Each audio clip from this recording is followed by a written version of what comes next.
नमस्कार, भक्ति के अजब गजब रंग लेकर आए हैं आज हम धर्म की खास पेशकश में। आज हम आपको दिखाएंगे कि कैसे छोटे छोटे जीव जंतु आपको दिला सकते हैं भगवान से मनचाहा वरदान, कैसे उनके जरिए दूर हो सकते हैं आपके समस्त कष्ट। सबसे पहले चलते हैं जम्मू के मानसर, जहां एक ऐसा कुंड है जहां मछलियों के रूप में भक्त करते हैं देवी के दर्शन और फिर पाते हैं उनसे मनचाहा आशीर्वाद। खूबसूरत झील, अतः पानी और पूजा में तल्लीन भक्त। नागेश्वर महादेव। इस झील में कोई देवी देवता नहीं विराजते और ना ही इस झील के पानी में घुला हुआ है चमत्कार। फिर भी ये पूजनीय है और हजारों भक्त इसके दर्शन करने आते हैं। नागेश्वर महादेव तेरा दर्शन निराला है। जम्मू से 75 किलोमीटर दूर सांबा जिले में मौजूद है ये झील, जिसे मानसर झील के नाम से जाना जाता है। दूसरी झीलों और कुंडों से अलग इस झील में पूजा जाता है मछलियों और नागों को। भक्त मछलियों में दर्शन पाते हैं देवी के और नागों में दिखती है उन्हें देवताओं की झलक। ये झील द्वापर युग की है। कहते हैं इसका वास्ता शेषनाग से है। उनकी धरती पर आने की घटना से जुड़ी हुई है ये झील और इस बात की पुष्टि होती है झील के ठीक सामने बने शेषनाग मंदिर से। इस मंदिर का वास्ता जितना शेषनाग से है उतना ही अर्जुन पुत्र बबरू बाण से भी है। कहते हैं अर्जुन ने एक सर्प कन्या से विवाह किया था, जिससे उन्हें बबरू बाण नाम के वीर पुत्र की प्राप्ति हुई थी। महाभारत युद्ध के बाद पांडवों ने अश्वमेध यज्ञ के लिए जब घोड़ा छोड़ा तो उसे बबरू बाण ने पकड़ लिया। फिर क्या था, पांडवों और बबरू में घनघोर युद्ध हुआ, जिसमें अर्जुन का सिर कट गया। माँ के आदेश पर बबरू पिता के प्राण लौटाने के लिए पाताल लोक मणि की तलाश में चल पड़ा। बबरू ने पाताल लोक तक पहुँचने के लिए इसी स्थान पर तीर चलाया, जिससे यहाँ झील बन गई। बबरू ने नीचे जाकर सर्पों से युद्ध किया और मणि जीतकर बाहर आए तो देखा कि शेषनाग मणि छीनने के लिए ताक लगाए बैठे हैं। कहते हैं तब बबरू ने शेषनाग को बातों में उलझाकर यहीं विराजने के लिए कहा और निकल गए अपनी राह। तभी से शेषनाग यहाँ विराज कर भक्तों को दर्शन देते आ रहे हैं। अर्जुन का बब्रुवाण का युद्ध हुआ तो उसने अर्जुन का सिर काट लिया, तो हाहाकार मच गया। जब सिर काट के अपनी माता के पास चला गया तो माता ने विलाप किया, तो उसने कहा आपने मेरे को विधवा कर दिया, अब ऐसा करते हम सती हो जाएंगे। तो उसके कुंडरी नाम का एक ईश्वर सर्प था, वो उसकी रक्षा करता था, मनुष्य के रूप में रहता था। तो उसने बोला कि जिंदा होने का कोई उपाय हम आपको बताते हैं, पर सूर्य उदय के पहले अगर आप लोग मृत्यु से जीवनी बूटी ला सकते हैं तब जाके ये जिंदा होगा। शेषनाग की मूर्ति भी अनूठी है। मूर्ति का सिर जहां इंसान का है वहीं निचला हिस्सा नाग का है। कहते हैं ये वही वक्त था जब द्वापर युग खत्म हुआ और शुरुआत हुई कलयुग की। ये मान्यता है कि मानसर झील पर शेषनाग का आशीर्वाद है। यही वजह है कि झील में कभी कोई शिकार नहीं करता। मछलियों को ना तो पानी से निकाला जाता है और ना ही मारा जाता है। भक्त शेषनाग मंदिर में पूजा अर्चना के बाद झील की पूजा करते हैं और मछलियों को आटे की गोलियां खिलाते हैं। ये प्रसाद सीधे भगवान ग्रहण करते हैं और भक्तों की मनोकामनाएं पूरी करते हैं। ये जो यहाँ पे जो मूर्ति दिखाई दे रही है ये शेषनाग जी की मूर्ति है और यहाँ पे जो तालाब है इसके अंदर जितनी भी मछलियां हैं उनको भी सब देवता के रूप में मानते हैं। कोई इनको मारता नहीं है और इनको आके आटा चढ़ाते हैं, मन पूर्ण होती है तो सब यहाँ पे आके उनको आटा खिलाते हैं। और लोग जो है इनको कुल देवता मानते हैं और यहाँ पे आके अपनी मान्यता पूर्ण होने पे अपना मन इच्छा से प्रसाद चढ़ाते हैं, मुंडन करते हैं और ये बहुत ही अच्छी जगह है और सबकी मनोकामना यहाँ पे आके पूर्ण होती है। शेषनाग मंदिर के अलावा यहाँ नरसिंह और महादेव का मंदिर भी है। यहाँ आने से भक्तों को इस पावन झील को देखने का सौभाग्य तो मिलता ही है, सभी देवताओं का आशीर्वाद भी प्राप्त होता है। जम्मू से अश्विनी कुमार के साथ आज तक ब्यूरो। छिंदवाड़ा के पातालेश्वर मंदिर में भी मछलियां ही दिलाती हैं भोले बाबा का वरदान। यहाँ महादेव से इच्छा पूरी कराने के लिए मछलियों को चारा डाला जाता है। कहते हैं ऐसा करने से औगढ़ धनी भक्तों की खाली झोली खुशियों से भर देते हैं। जटाटवी गलज्जल प्रवाह पावितस्थले गलेवलं जलंबितांबुजंग तुंग मालिकां। मछलियों को खिलाइए चारा, पेड़ में बांधिए धागा,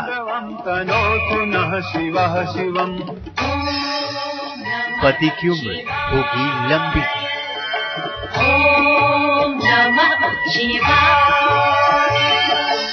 आजीवन सुखी रहेगी आपकी संतान।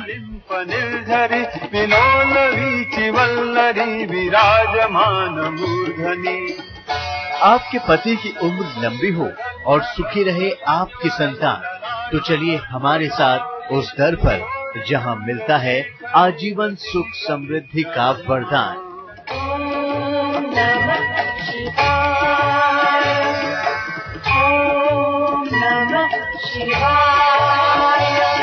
अखर्व सर्व मंगला कला कदम्ब मंजरी रस प्रवाह माधुरी विजृंभणा मधुव्रतम।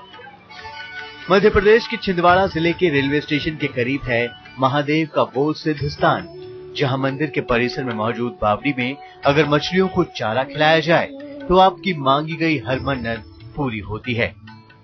इस मंदिर के परिसर में पीपल का एक विशाल वृक्ष है, जिसमें 5 पेड़ समाहित हैं। नीम, बरगद, मंदाकिनी, अमरबेल, ये सब एक ही वृक्ष में एक साथ हैं। इस वृक्ष पर सुहागिन महिलाएं धागा बांधकर पति की दीर्घायु और बच्चों एवं परिवार के सुख शांति की कामना करती हैं।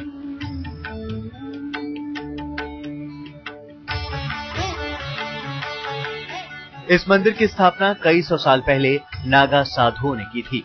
कहते हैं एक बार जंगल में घूमने के बाद नागा साधु यहाँ विश्राम कर रहे थे। उसी दौरान भगवान शिव ने स्वप्न में आकर उनको उस स्थान पर होने की बात कही।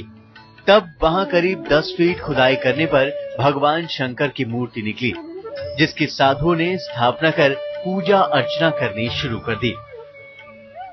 नागा साधुओं द्वारा जब इस स्थान पर 10 फीट की खुदाई की गई, तब भगवान शिव जी का स्वयंभू शिवलिंग प्रकट हुआ। पीतल के भगवान शिव का वहां पर मूर्ति स्थापित की गई, जो पंचमुखी महादेव के नाम से प्रचलित हुई। बाद में दोबारा स्वप्न में भगवान ने कहा कि मेरे अभिषेक के लिए बगल में खुदाई करके बावड़ी से जल निकाला जाए। तब नागा साधुओं ने फिर खुदाई की और बावड़ी से जल निकाला।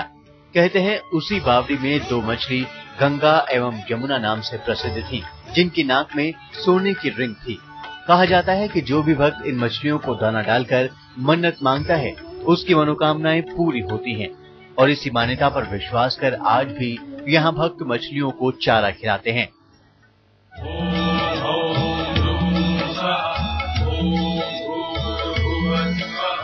शिवलिंग के रूप में जो मूर्ति पाताल से निकली है, उसे सबसे पहले स्नान कराकर पूजन करके उसे ढक दिया जाता है। उसके ऊपर 5 मुखी शिव जी की पीतल की मूर्ति का पूजन एवं अभिषेक किया जाता है।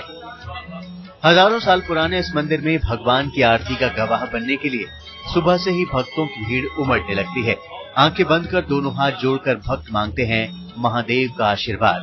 जिनकी कामना पूरी होती है, वो धूमधाम से भगवान का गुणगान करने के लिए आते हैं और अपनी नैया पार लगाने का वरदान लेकर जाते हैं। महेश चांडक, छिंदवाड़ा, आज तक। महादेव के वाहन है नंदी, उन तक हर संदेश पहुंचाते हैं नंदी। लेकिन उत्तर प्रदेश के कानपुर में शिव के साथ नंदी नहीं, बल्कि कछुओं की पूजा होती है।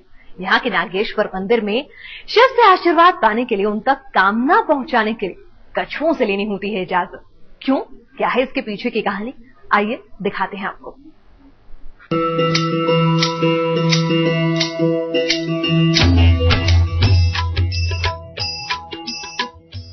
इन कछुओं को आप साधारण समझने की भूल मत कीजिएगा। इनमें बसता है भक्ति, आस्था और चमत्कार का वो संसार जिसमें भक्त बस डूब कर रह जाते हैं। ये कछुए भक्तों के लिए भगवान हैं, उनके आराध्य हैं, उनकी हर मनोकामना पूरी करने वाले हैं।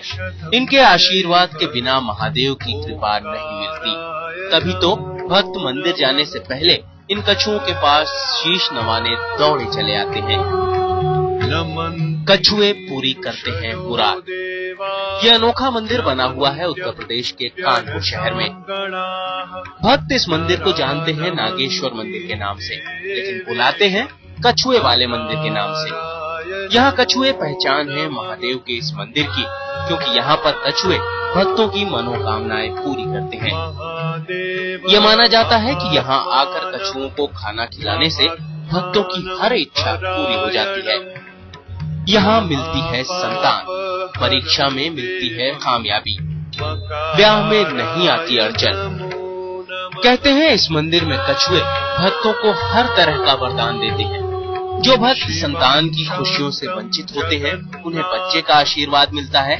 लड़कियों की शादी में अगर किसी किस्म की परेशानी या बाधा आती है तो उसे भी कछुए दूर कर देते हैं।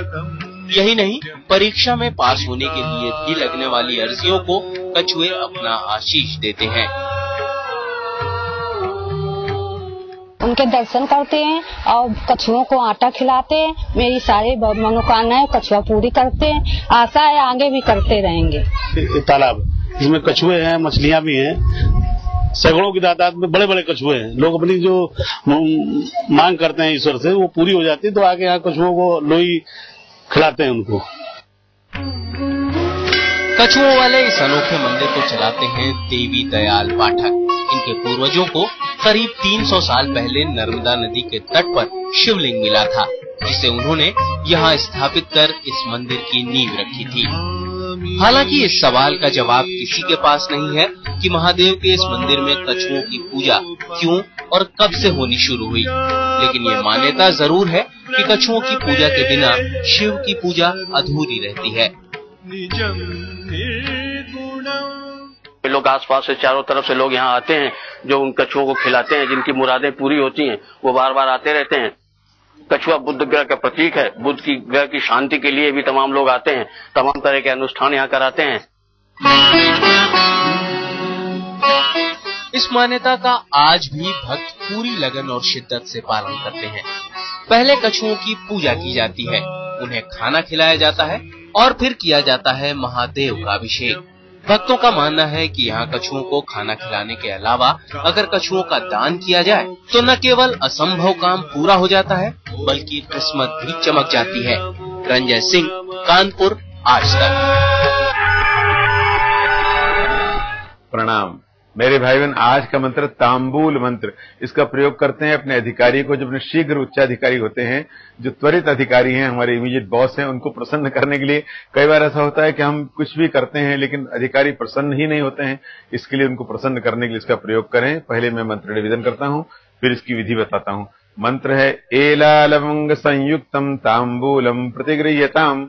इस मंत्र को रविवार से प्रारंभ करें अथवा जब कभी प्रारंभ करें, संध्या के समय 5 से 7 बजे के बीच की संध्या कहते हैं। उत्तर को मुख करके बैठ जाएं और 7 दिन तक लगातार प्रत्येक दिन 3 बार इसका उच्चारण करें। जब करें मन में उच्चारण करें तो आप देखेंगे आपके जो त्वरित अधिकारी हैं, शीघ्र अधिकारी हैं, जो आपके इमीडिएट बॉस हैं, वो एकदम प्रसन्न हो जाएंगे। आपके कार्य से आप पर प्रसन्न रहेंगे। मित्रों, मैं मंत्र एक बार पुनः निवेदन करता हूं। मंत्र है एला लवंग संयुक्तम तांबूलम प्रतिगृह्यताम। इस मंत्र का उच्चारण करें और हम कामना करते हैं कि आपके जो अधिकारी हैं वो आपसे प्रसन्न रहें। और अब समय है जिज्ञासा का। मित्रों, आज की जिज्ञासा है कि भगवान शिव की आधी परिक्रमा क्यों करते हैं? औरों की तो परिक्रमा 3 करते हैं, 5 करते हैं, 7 करते हैं, शिव जी की आधी परिक्रमा क्यों?